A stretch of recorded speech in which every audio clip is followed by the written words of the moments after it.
Hello friends, welcome to my channel. இன்றைக்கி நம்ம சேனலில் வாழைக்காய் பொட்டுக்கடலையை வச்சு தயிர் சாதம், ரச சாதம், சாம்பார் சாதம், ஒயிட் ரைஸ் கூடையெல்லாம் சேர்த்து சாப்பிட்றதுக்கு ஒரு சூப்பரான சைடிஷ் ரெசிபி தான் எப்படி செய்கிறதுன்னு பார்க்க போகிறோம். இப்போ வாங்க வீடியோக்குள்ளே போகலாம். ஃபஸ்ட் ஒரு பேன் எடுத்துக்கோங்க.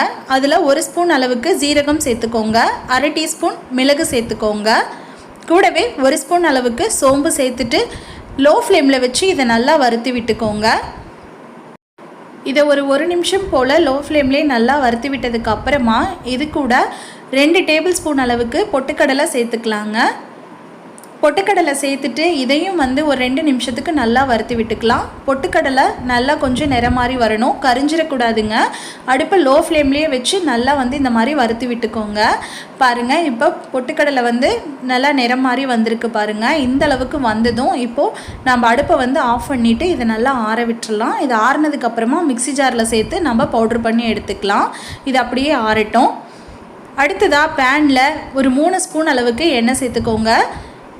எண்ணெய் சேர்த்துட்டு எண்ணெய் சூடானதும் 1/2 டீஸ்பூன் கடுகு சேர்த்துக்கோங்க. கடுகு நல்லா பொரிஞ்சு வந்ததும் இது கூட கொஞ்சமாக பெருங்காயத்தூள் சேர்த்துக்கோங்க. இது கூட 6-7 பல் பூண்டை நல்லா தட்டிட்டு அப்புறமா சேர்த்துக்கோங்க. இப்போ பூண்டோட பச்சை வாசனை போக வதங்கினதும் ஒரு கொத்து கறிவேப்பிலை, ஒரு மீடியம் சைஸ் பெரிய வெங்காயத்தை இந்த மாதிரி கட் பண்ணி சேர்த்துக்கோங்க. சேர்த்துட்டு இந்த வெங்காயத்தோட பச்சை வாசனை போக கொஞ்சம் நிறம் மாதிரி வதங்கி வர வரைக்கும் வறுத்துக்கோங்க. வெங்காயத்தை நல்லா வதக்கி விட்டுக்கோங்க. இப்போ வெங்காயம் வதங்கினதும் நான் 2 வாழைக்காயை இந்த மாதிரி சின்ன சின்னதாக கட் பண்ணி தண்ணியில் போட்டு வச்சுருந்தேன்.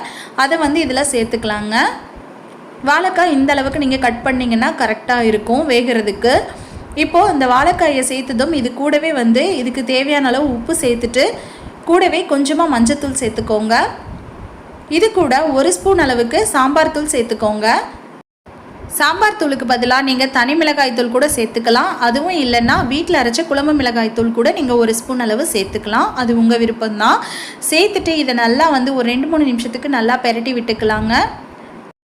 இப்போது வாழைக்காய் நல்லா சீக்கிரமாகவே குக் ஆகிடும். அதனால் நம்ம தண்ணி எதுவும் சேர்க்க தேவையில்லைங்க. ஒரு மூடி போட்டு ஒரு 5 நிமிஷம் லோ ஃப்ளேமில் வச்சு நல்லா வாழைக்காய் வேக வச்சு எடுத்துக்கலாங்க. இப்போ ஒரு மூடி போட்டு மூடிடலாம். ஒரு 5 நிமிஷம் நல்லா வேகட்டும். அதுக்குள்ளே நம்ம பொடி ரெடி பண்ணிடலாம்.